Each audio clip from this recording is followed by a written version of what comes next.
I have the great pleasure now of telling you a little bit more about our guest of honor this evening.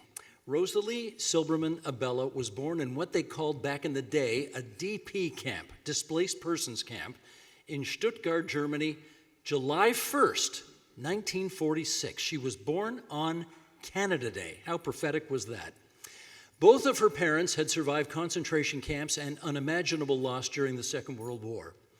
In 1950, Rosie immigrated to Canada with her parents, Jacob and Fanny, as refugees, and they settled in Toronto. They arrived not with wealth, not with privilege, but with an abiding belief in justice, education, and possibility. From an early age, Rosie displayed exceptional intellect and deep curiosity. She attended Oakwood Collegiate and Bathurst Heights Secondary School here in Toronto. She also studied here at the Royal Conservatory of Music, graduating in classical piano in 1964. She went on to attend the University of Toronto, earning a BA in 1967 and an LLB in 1970. While at U of T, she met a guy named Irving Abella. She was instantly smitten. He was not. When she asked him what his future plans were, he said he was traveling to Europe. She responded, "What a coincidence." Yes, she followed him to Europe. They married in 1968, built a remarkable life together, sharing a loving partnership until Irving's death in 2022. They raised two sons, Jacob and Zachary, both lawyers. Jacob named after Rosie's father, and he's with us here this evening. In 1976, at just 29 years of age, Rosie was appointed to the Ontario Family Court, becoming the youngest judge in Canadian history. In 2004, she was appointed to the Supreme Court of Canada, where she served until 2021. Today, she continues to influence legal thought and scholarship around the world. She is, here we go, it's a bit of a list, folks, Senior Research Scholar at Yale Law School, Distinguished Visiting Jurist at the University of Toronto Faculty of Law, recently served as Distinguished Judicial Fellow at the NYU School of Law, and as Visiting Professor of Law at Harvard Law School. Justice Abella rose to become one of the most consequential legal minds in Canadian history and a global voice for human rights and equality. At every stage of her career, she expanded the meaning of fairness. Her ideas reshaped Canadian law and influenced legal thinking around the world. Her journey speaks not only to personal achievement, but also to the power of a country willing to embrace newcomers and allow talent, character, and drive to flourish, and where these traits, when met with opportunity, can lead to greatness. Like Rosie, many members of the inaugural class of Wolf Scholars are themselves immigrants or children of immigrants, and they represent extraordinary promise. Our collective hope in this room is that their journeys as Wolf Scholars at the U of T will provide them with the opportunity to reach their full potential and contribute meaningfully to society in the years ahead. Ladies and gentlemen, please join me in welcoming to the stage the founder of the Wolf Scholars program, Andrew Sheiner, and Rosalie Abella.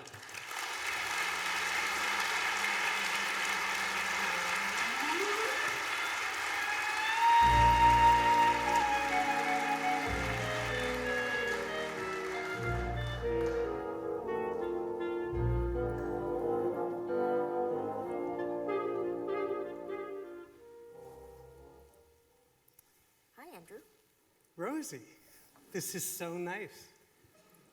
Have you been surprised? Yeah, I'm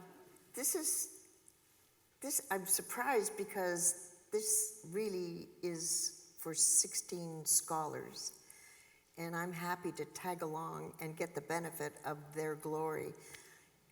But what I'm really surprised about is how magnificent this contribution is that you're making.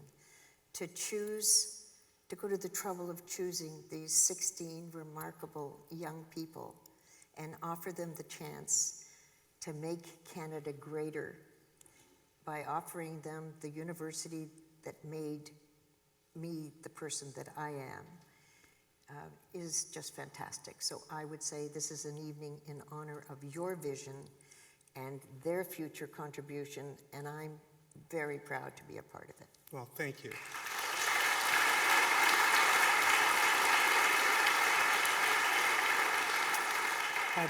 Before we get going, let me say two things. First, getting to know you over these past several months has been one of the genuine pleasures of my life. Thank you. Thank you for your generosity and for giving me the opportunity to get to know you. Second, congratulations on two wonderful milestones. 50th anniversary of your first appointment to the bench and your upcoming 80th birthday. On July 1st? On July 1st. Pretty amazing, Yes, huh? Canada Day. We're fortunate to be here with you this evening to celebrate both of those milestones. Thank you. Now, you've given countless interviews over the years. Not long ago, I listened to one that you did with Steve Paikin, which was terrific. As I thought about this evening's discussion, it occurred to me that it would be nice if our conversation was mostly for the students. And guys, if it's okay with you, I'm going to refer to you as the kids, because you're younger than my children. For the Wolf Scholars that are about to embark on the next chapter of their young lives.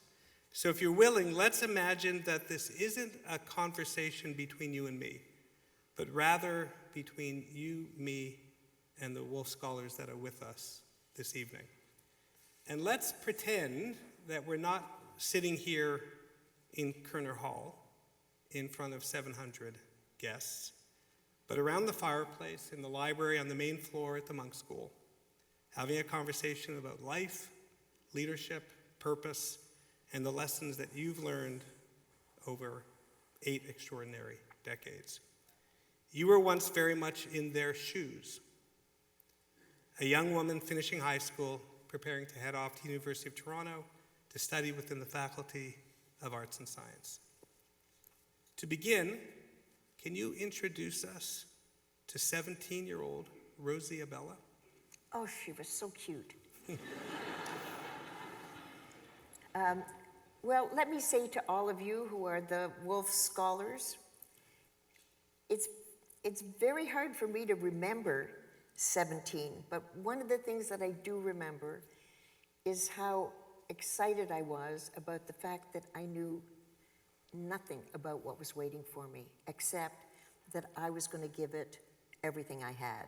So 17, the end of high school, was the year that I worked really, really hard to make sure I had the marks. I mean, it was the days when you had 9 exams for the Ontario requirements. I wrote 11 exams. I was such a brown nose. And it was also the year that I did my ARCT, got my classical music diploma in this building. So what are the chances that I'm coming back to this building that was the source of such terror for me as I was. I also, just so you don't think I was working all of the time, directed a play called Fiddler on the Roof when I was 17 and knew nothing about directing at a synagogue in Toronto.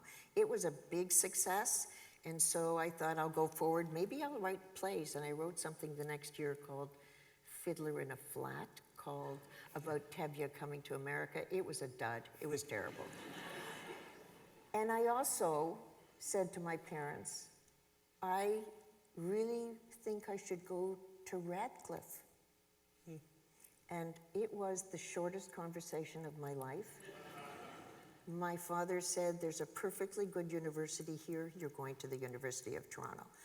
And if I hadn't, I would not have met Irving Abella, and the rest of my life would have been so much sadder than what it ended up being. So I say to you, the 17-year-olds in this room, you are so lucky to be going to the University of Toronto. You will meet people you will be friends with your whole life. You will be encouraged. You'll confront frustration, but you will be picked up, and the world is going to be waiting for what you're going to be able to deliver because of the 4 years that you spent here. So 17-year-old me had no idea what was waiting for me. 80-year-old me looks back and can't believe that what I got from this institution, from the University of Toronto, there wasn't a monk school. If there had been, I'd have been there. But everything, all the enthusiasm, all of the sense of what it was possible came from this university. You graduate from law school in 1970, become a judge in 1976, and are appointed to family court. And I heard you say that in family court you learned about people, as Walter Lippmann describes, whose lives went from the day's drudgery to the evening's despair. You approached that role with immense caring and empathy. And in many ways, that trait defined your career. Why is empathy important?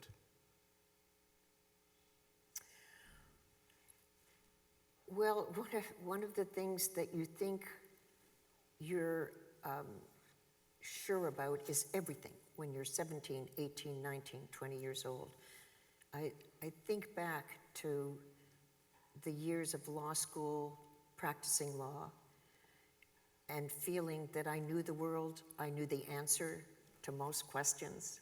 There was a black and white, right or wrong. When I started practicing law, I met clients and discovered that their lives were very different from mine. And so I learned to listen.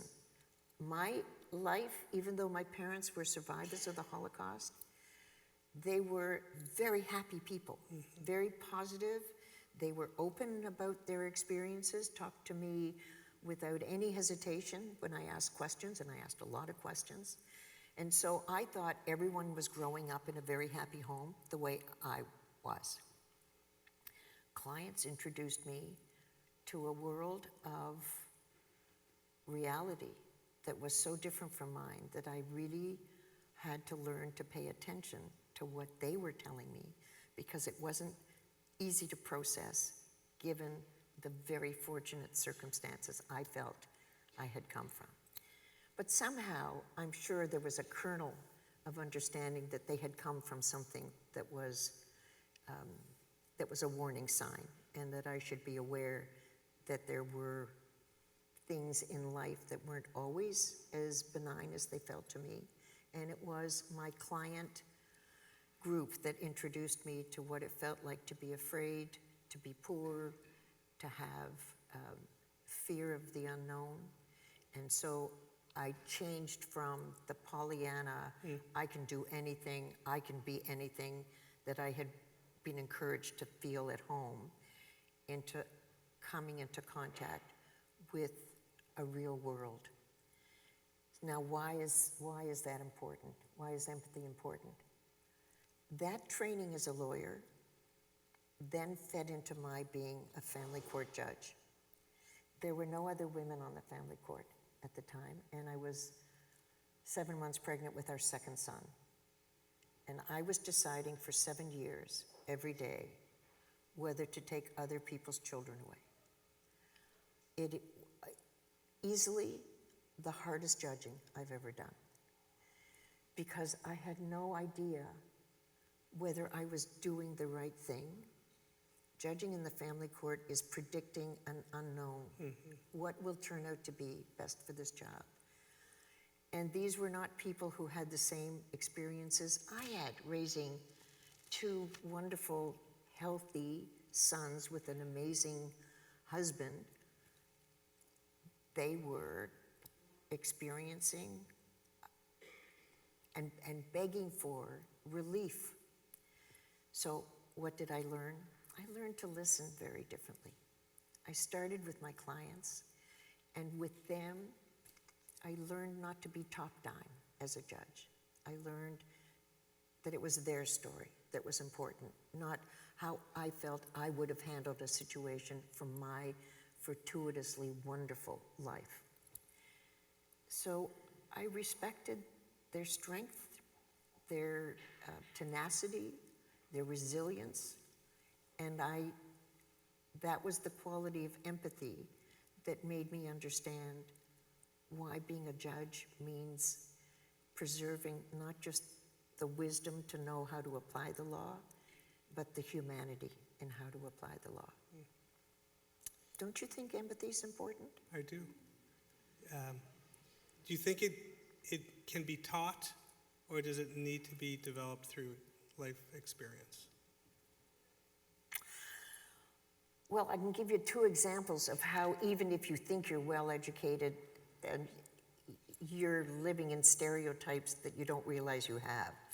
The first one was when our son Jacob was 3. He's sitting now in row C beside me. He was at my swearing in, and I was on maternity leave for 2 months. His brother was upstairs, his baby brother, and I was reading him a book called If I Were a Bus Driver. And when I finished reading the book about bus drivers taking people on tours, taking them to the airport, it was wonderful. He said, when I grow up, I want to be a bus driver. This is 1976. I said, don't you want to be a judge? And he looked confused and said, only girls are judges. Yeah.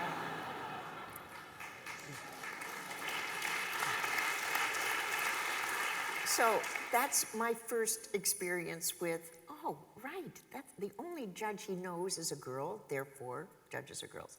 The second time was far more embarrassing. I was giving a speech in British Columbia in Parksville.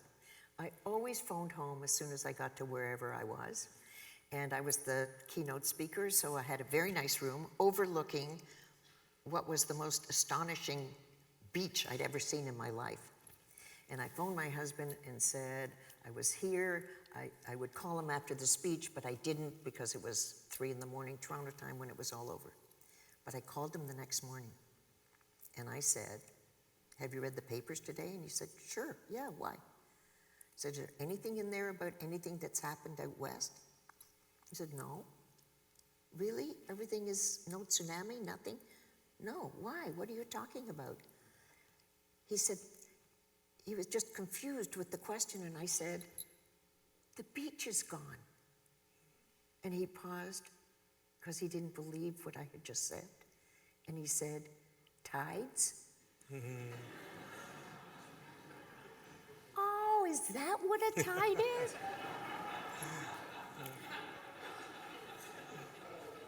You know, so I realized you judge the world based on what you know. And empathy is the quality that keeps you curious about what life is like for other people. And certainly as a judge, but as a lawyer, understanding your clients, as a business person, as a professor, as a musician, you always need to know what is happening around you and be open to the possibility that what you think you know may not be everything there is to know. So empathy is something you learn increasingly the older you get. Let's talk about another trait. If you go to the Wolf Scholars website, it begins with, the world needs your curiosity, the world needs your drive, the world needs your optimism. And we chose those words very purposefully, the last being optimism. And we're in an era where a lot of young people feel more pessimistic than optimistic. Do you agree with us that optimism as a trait is important for young people? I think if you're not optimistic when you're young, it's very sad. I mean, that is the one time when you are right to feel that everything is open before you. But you can't feel that without at least, you know, a little irritation in the oyster. Mm-hmm. Because the world is now filled with things that weren't around when I was growing up. It was kind of a golden era when I look back on it.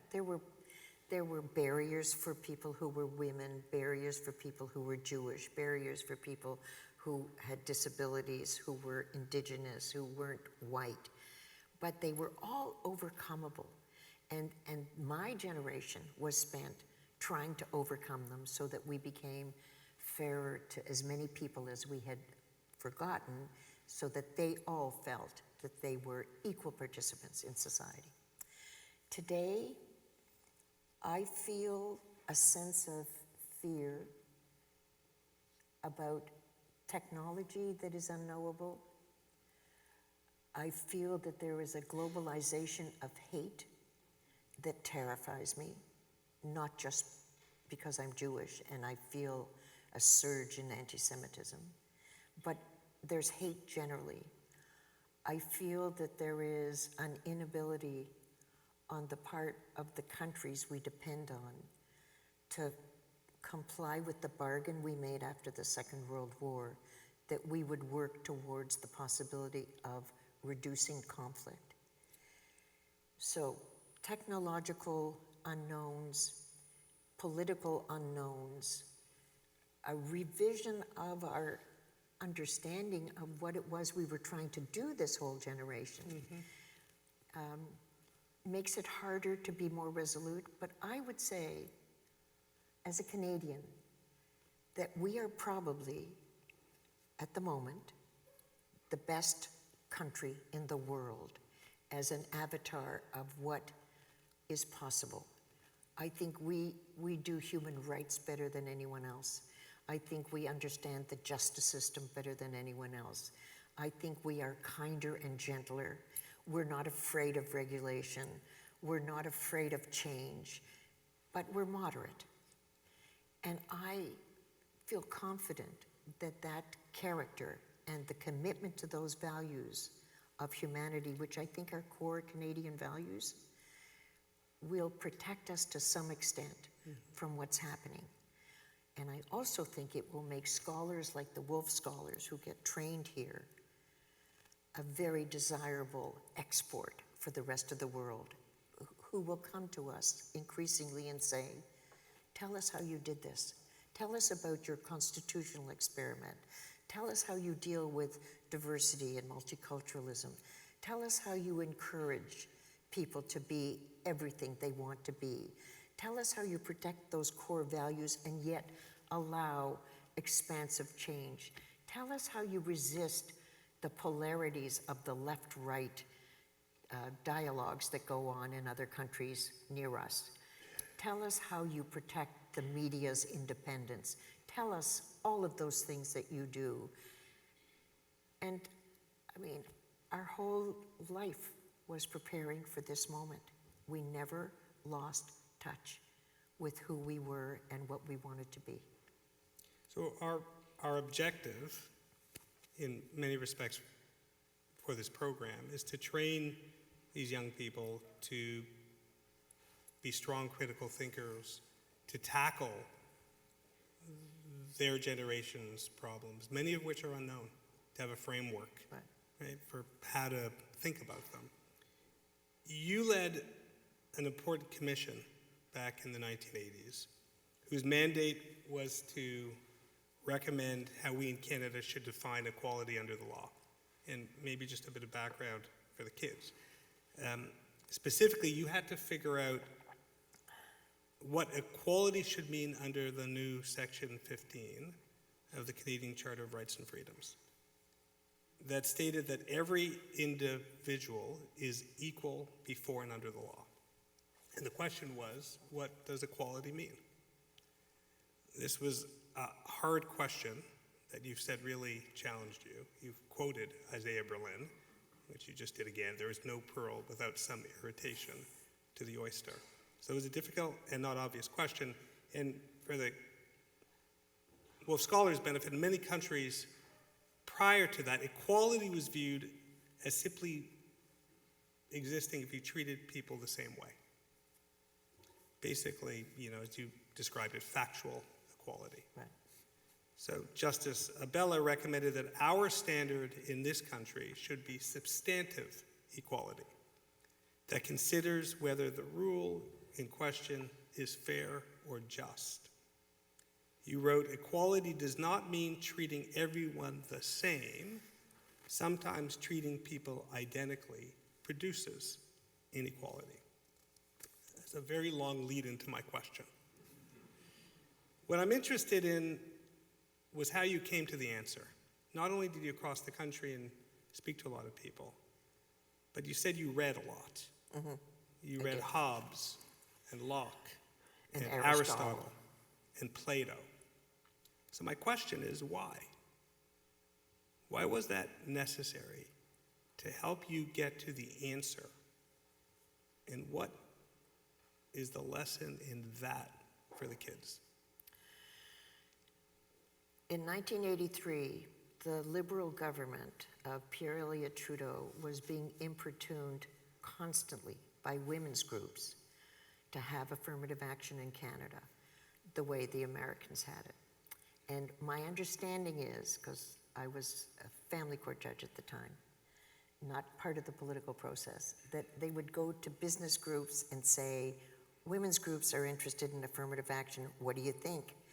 And apparently the business groups would say every year, it's not a good year. So they put it off. And then they couldn't put it off anymore.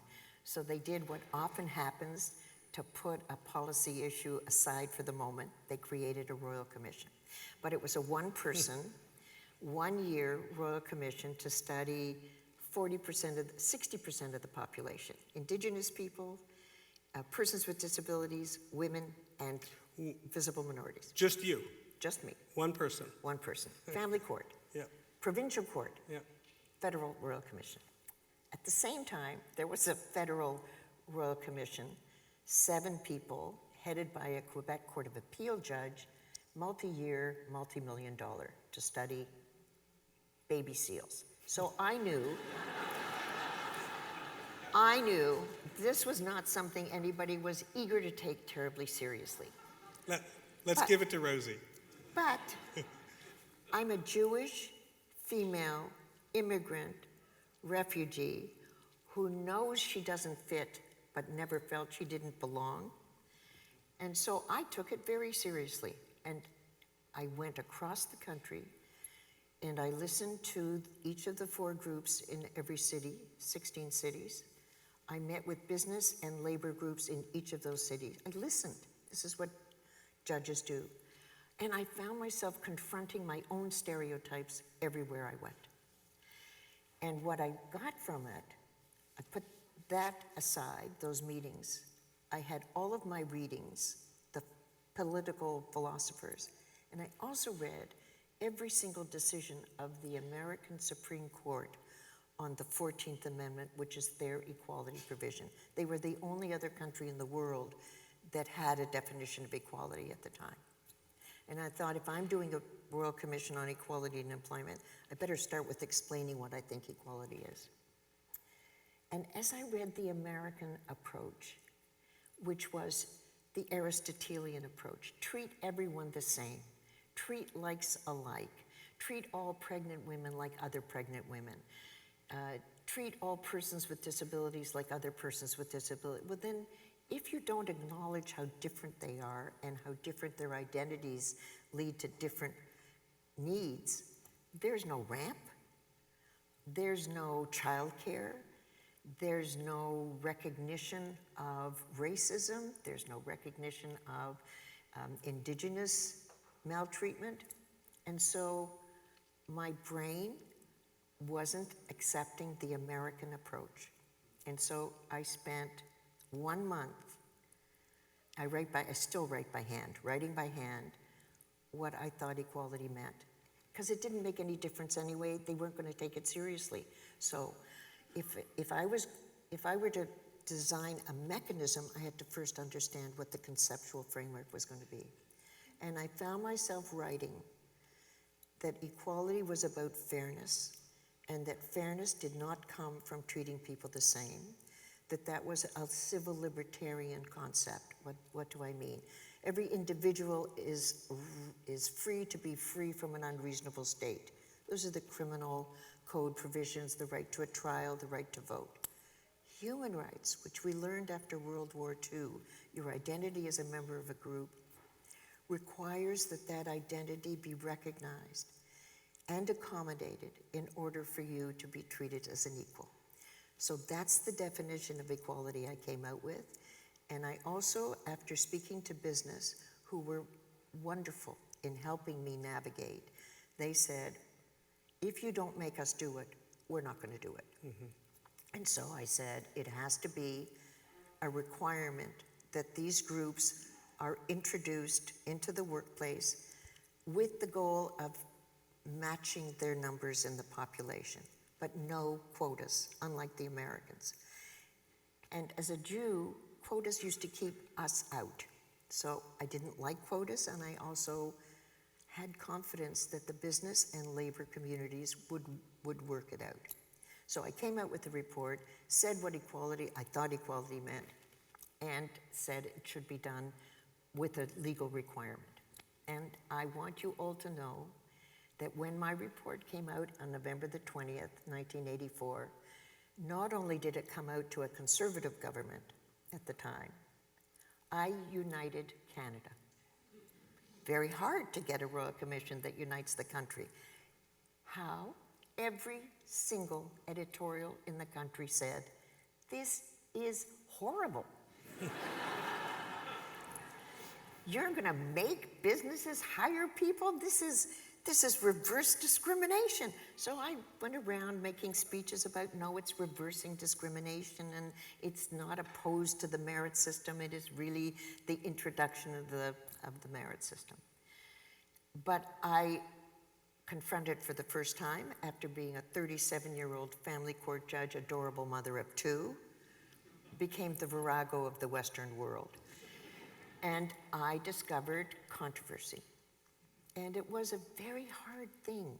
I want you to know, scholars, controversy where the public starts to take apart your ideas is something you have to learn to live with, I discovered. And what I realized after a while was that if I liked the people who were siding with me and I understood the people who were opposed, that was fine. And so it became a lesson for me in my judgments too, because many of them were controversial and over time became accepted. So let's go back to the equality and wrap it up. 5 years after the Royal Commission report, the Supreme Court of Canada decided its first decision under the Charter of Rights and Freedom. 1989. 1989. 1 year after the Royal Commission came out, Brian Mulroney and Flora MacDonald implemented my recommendation. I said, don't call it affirmative action. Nobody knows what it means. And besides, they're messing it up in the States. The head of the EEOC is a guy named Clarence Thomas, and I'm not comfortable with his views. Whatever happened to Clarence Thomas? So I said, let's call it employment equity. It's a Canadian strategy. It's a Canadian word. And they implemented it. But the most powerful thing that happened as a result of the commission was that in the first decision, the Supreme Court of Canada decided in deciding what Section 15, what equality means, they took my words, my report, and my definition.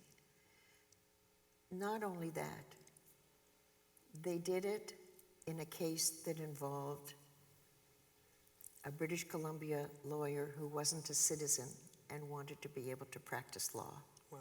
So they used my words to strike down the provision that had kept my father out of the practice of law. Now, he died a month before I finished law school, but it was still the circle of life coming around.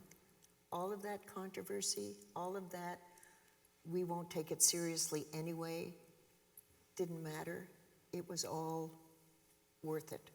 So give everything you've got to everything you do, and you may be surprised that you're doing something useful for somebody somewhere sometime. Two questions.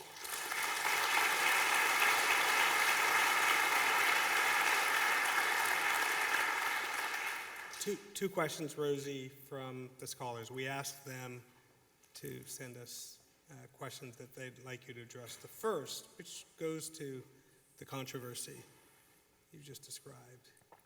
How do you know when to stand on principle and when to compromise? Short answer, I used to ask my husband. It's only half a joke. So What we haven't talked about, but I want you to know, there are many things that will make you happy in life. If you are lucky enough, please cling to your families. They remain, for me, the central part of who I am, the family I came from, the family I was lucky enough to have with my husband. It's the source, if you're lucky, of strength and love, and it will always nurture you. And you, in turn, will nurture your family. The love that goes around comes, I think, from family. And also, it comes from never giving up and never not believing that you can do anything. Now, I don't know if that really goes to your question, which is, tell me how to The question was, when should you? the compromise. Yeah. So there are some things that we all need to compromise on. And I think the difference between somebody who is an ideologue and thinks they are always right, and whose brain receives information always in that cerebral basket because they know the answer, those aren't people who compromise. I'm always open to the possibility that I may be wrong, and I'll listen to the argument, and it may change my mind. It's contextual, but I will never compromise my integrity, my sense of respect, my decency, not knowingly do any of those things. So that's the no-go zone. But otherwise, you know, we all have to get along. I mean, we know that from work relationships, family relationships, friendships, if you're lucky enough to have the kinds of friends you and I have been lucky enough to have. You have to give. Well, marriage, partnerships, right? So let's talk about that. The other question that I wanted to relay from one of the scholars was, what advice would you give someone trying to build both a meaningful career and a meaningful family life? It's a very good question. The first thing I would tell you is there's no such thing as work-life balance, so forget that.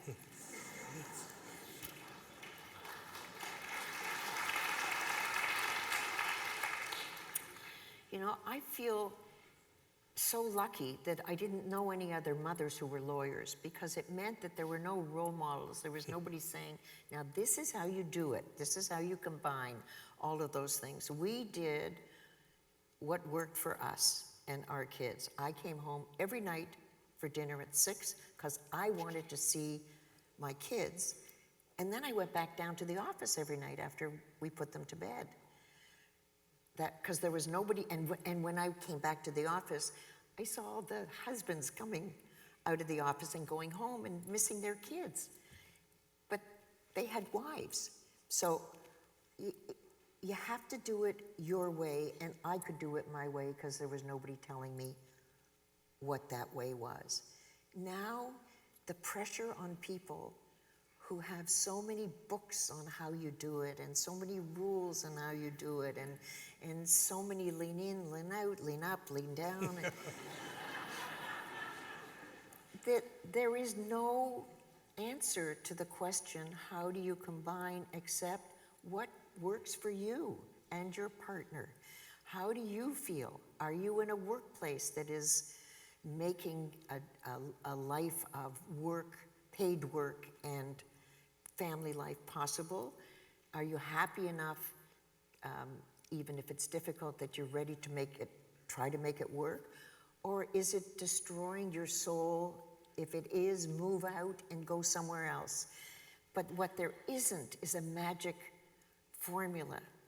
Everybody has to know that it's very difficult to have kids and a good career unless you've got the good luck of having a wonderful partner, and unless you have the good luck of health, unless you have good luck.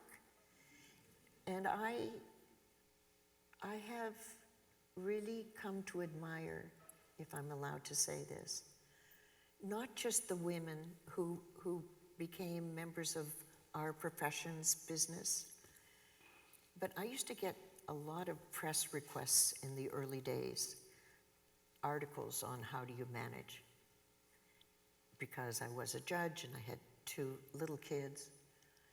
And I said, I am not going to give you interviews. I haven't done it yet. Why don't you interview the women who don't earn as much money as I do, who don't have a husband who's willing to help out, who spend their life during the day at an underpaid job and then come home and do a full-time job and get up at 4 in the morning to drag their kids to daycare at another part of the city and still raise wonderful kids. Interview them. And come back to me when I'm 75. If my husband still likes me and I have nice kids, I'll talk to you. So they never did interview those working women. But when I was 75, they came around and I said, hi, I'm ready to talk to you now. But it is always amazing to me how the credentialed professionals get the attention.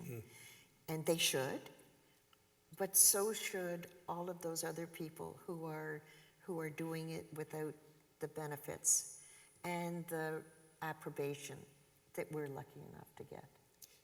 Two final questions, Rosie. You are a role model for many. Do you have a role model?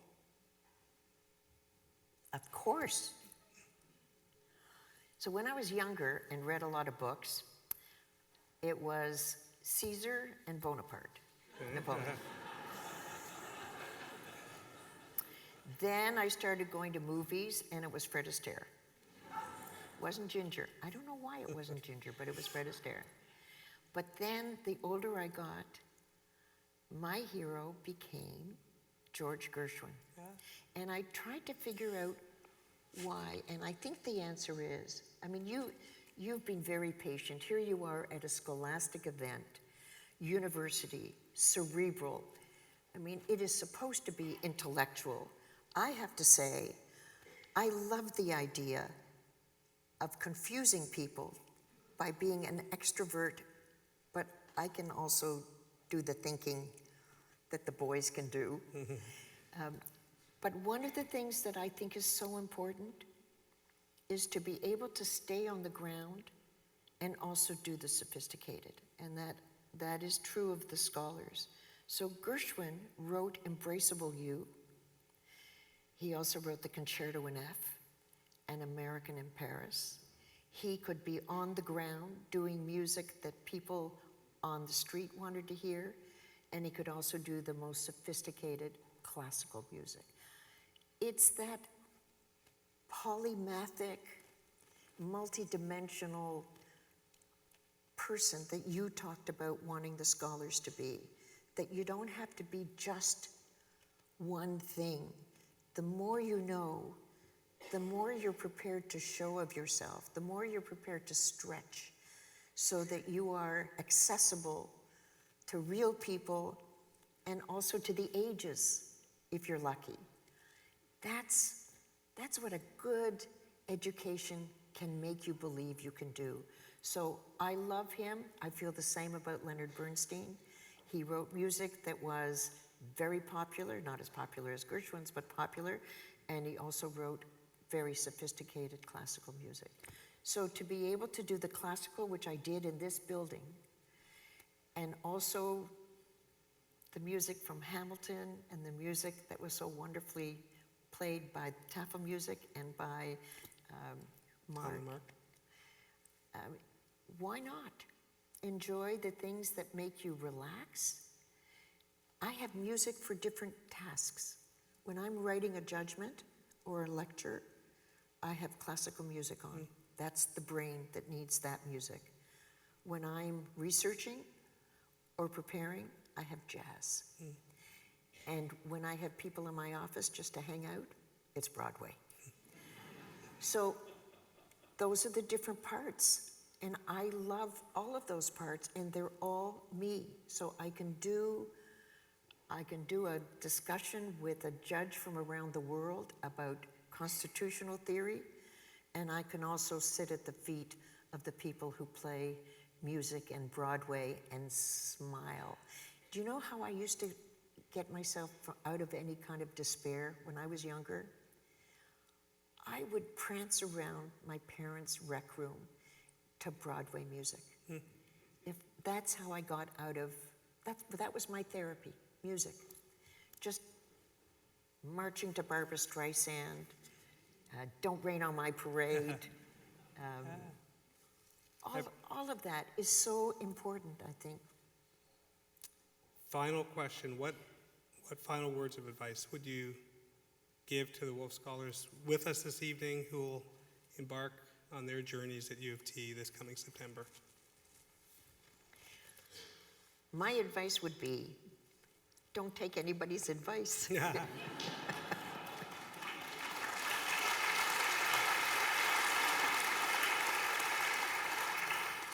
I'm only half kidding.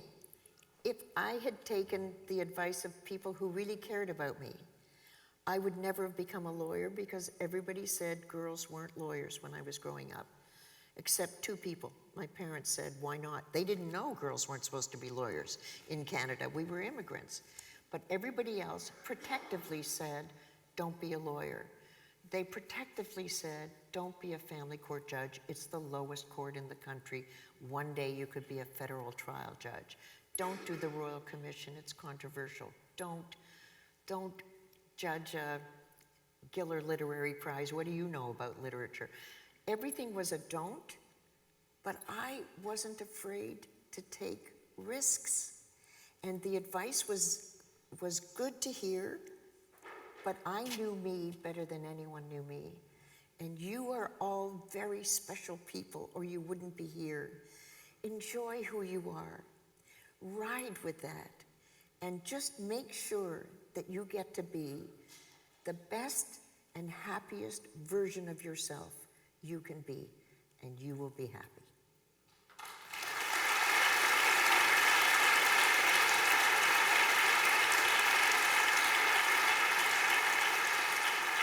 Ladies and gentlemen, please join me in thanking, for her immense generosity this evening, the wonderful, the wise, the honorable Rosalie Abella.